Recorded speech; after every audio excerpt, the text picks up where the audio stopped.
Hey Matt, something else I've been cooking a lot lately is shredded beef. It's really easy to prepare. You use the slow cooker. It's almost impossible to screw up. Very flavorful. You can eat it a bunch of different ways, and the leftovers keep really well. So it's been a staple of mine. I've been making a batch like every Sunday since getting down here to Georgia. And you can do it with beef, you can do it with pork, and like I said, it's super easy to do. So here's shredded beef.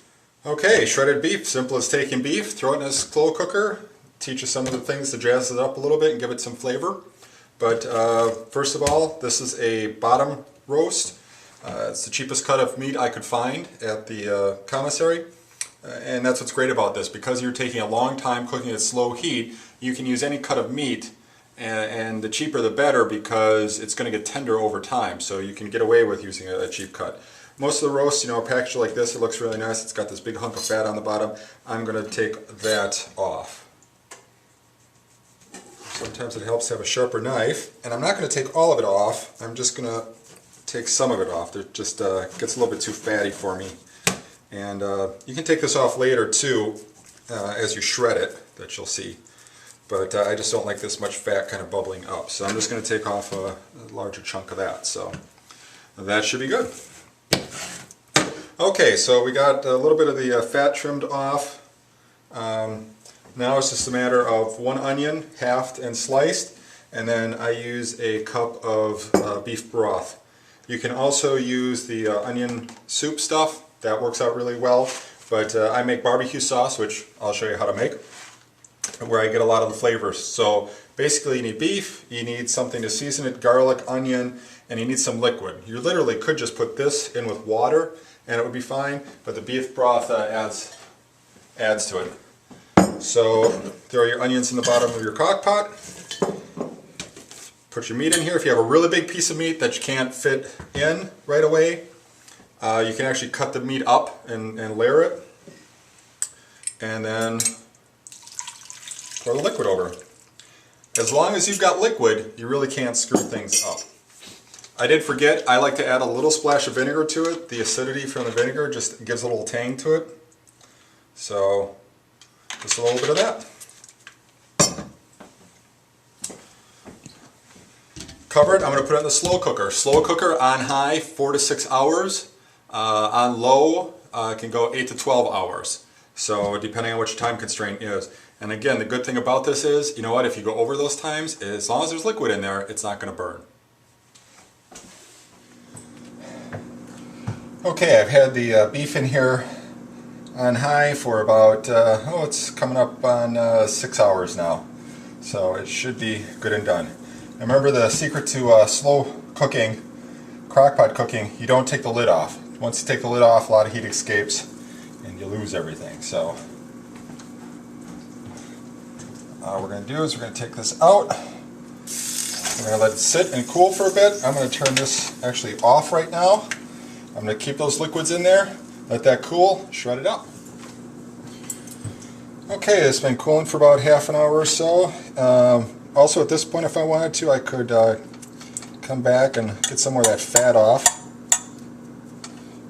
And now it's some of those onions sticking on there, but at this point, this beef should be tender enough that it just shreds right apart.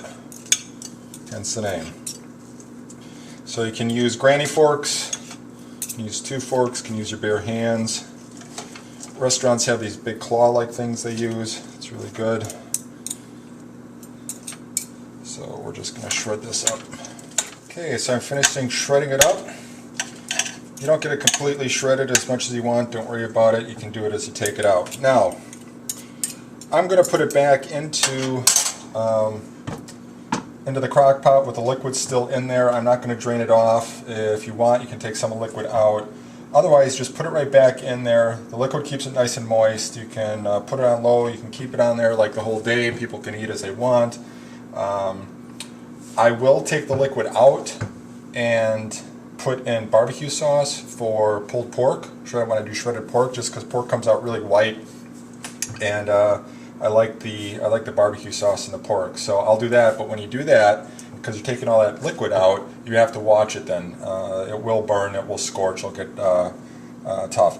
But what's nice is you take this shredded beef now, you put it back in, and the parts of the beef that were outside of the liquid when it was cooking now have a chance to get nice and moist again and soften up and whatnot. So we're going to do that, and we are going to let that sit and cook. I'm not putting that fat back in, and we're just going to stir it up a little bit. I'm going to put that on low and let it stay warm. Alright, it's been a few more hours simmering on low, and you can see beef is nice and juicy and tender. So there's a ton of ways you can eat this. You can put it on a bun, you can eat it just straight. What I've been doing lately is corn tortillas. Corn tortillas in the microwave, 10 seconds. They come out really nice and soft. Put this on top, put some pepper cheese on it, make like a little taco. Wonderful. Tonight I've got some flatbread. Gonna put some of the barbecue sauce made earlier on. And for a little crunch and flavoring, I'm actually adding some of the coleslaw as well on top. So it's a late dinner for me, but really good.